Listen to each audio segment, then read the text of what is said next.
你以为中东的战争都是因为宗教冲突？不是的。今天我们一起来揭开这层迷雾，看清中东战乱背后的财富游戏。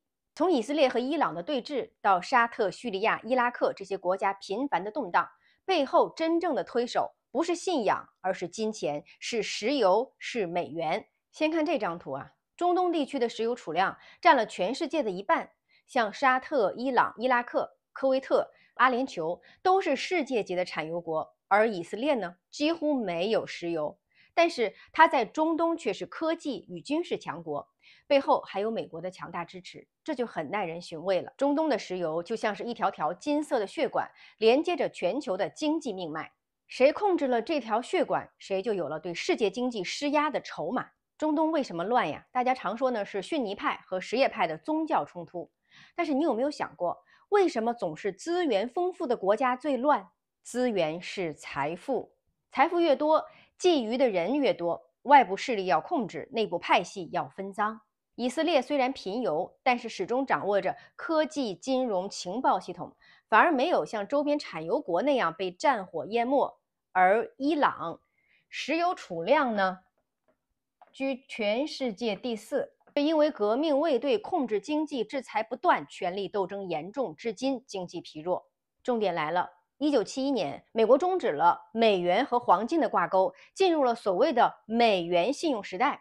为了稳住美元的国际地位，美国用另外一种方式，石油美元。1974年，美国和沙特达成了协议，让沙特呢用美元给石油定价，再把卖石油的钱呢用来去买美债、军火以及美元的资产，这让全世界呢买石油都必须用美元，美元需求保持强势，美国继续印钞买全世界。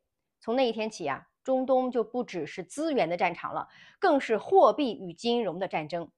谁挑战了石油美元，比如说萨达姆、卡扎菲、伊朗都很难有好下场。战争当然不能没有代价，但谁在战争中赚钱了？军火商、美元资产持有者、能源交易商，他们获得了战争财富。当中东陷入了战乱，全世界会干什么？第一就是抛售风险资产，第二就是买入避险资产。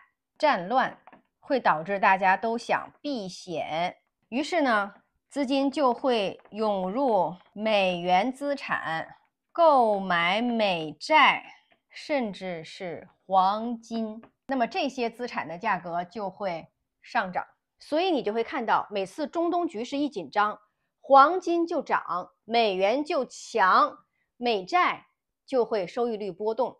中东国家在打仗，西方资本却在赚钱，这才是战争背后看不见的金钱机器。所以今天我们不是在讲谁对谁错，而是希望你能够明白，宗教只是战争的外衣，资源与金钱才是真正的战场。理解了这一点，你就能用财富的视角看穿战争的表象。我们下期见。